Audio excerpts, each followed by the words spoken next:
Her food was spilling into her lungs as I was trying to feed her with that bottle. I was continuing to drown her day after day, and her lips were turning blue, and she was completely limp, like a rag doll.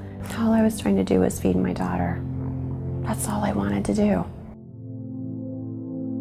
Many people say to me, why, if it's so, if this is so prevalent, if this is such an issue, why have I never heard of a child who struggles to eat? Well, the reality is many of us know children who struggle to eat, but we just don't know that we know them, because if you're a parent suffering daily, battling to get your child to eat when they're choking, coughing, gagging, crying, begging you not to feed them, it's devastating. It's not something that's easy to explain to somebody else, because it's often deemed as something that you must be doing wrong as a parent, or that you're letting your child get away with something, that this is picky eating.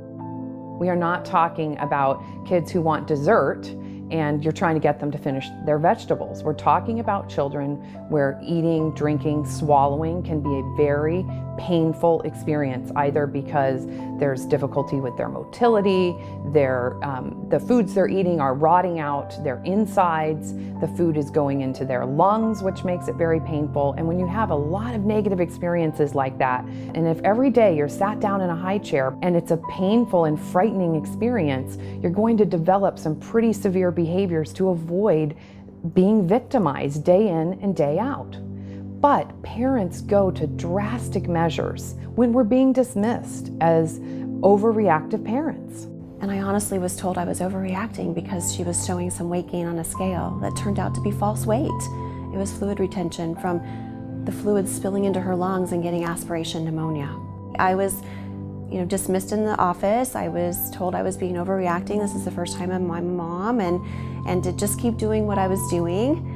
And no, there was something really wrong. And until I fought for her and ended up sitting in an emergency room and wouldn't leave until someone would hear my voice, I was continuing to drown her. I call it drowning her day after day. Zoe's story begins when she was born. So she was diagnosed as aspirating. But what did we know? We didn't know anything. So we listened, and they said, put in cereal into her bottle to make it what they call honey thickness. And Zoe didn't want it. She didn't.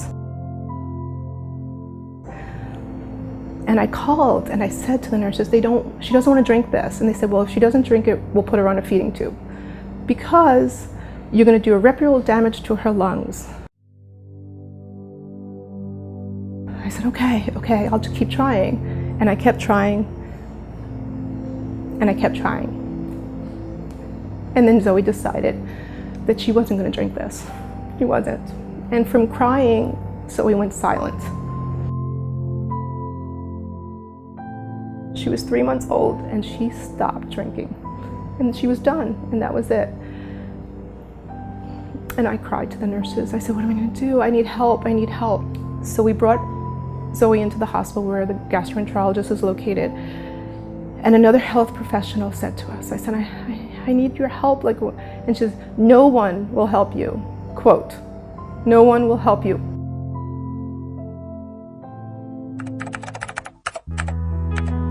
And here was Feeding Matters online. So I looked at everything, and I clicked on the tutorials, and there was a woman there and her husband, and she started talking about failure to thrive, and her child had feeding issues and they didn't understand it. And I was like, oh my God, I'm not alone. I'm not alone, because until you're in the world of a child with a feeding issue, you will never know that a child won't eat or can't eat. You'll never know about this.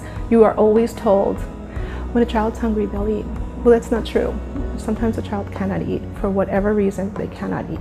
Parents go to extraordinary lengths to get their children to eat and thrive and nourish their bodies. The only way I can get her to drink was to put her asleep, and then I would put a pacifier in her mouth and she would start sucking. And when she completely fell asleep, I would take the pacifier with my teeth, take it out, and slip in a bottle, and she would drink just a little bit, but I can get her to drink. Most of us don't really recognize how important feeding and swallowing is to our overall development. You know, it's the foundation for which all of our development is really built on. You can't just miss these feeding milestones and expect that it won't have ramifications in other areas of their life. And they said they're going to help me. From no one will help you that morning to I had a team behind me, because this was going to be a process to teach Zoe how to eat.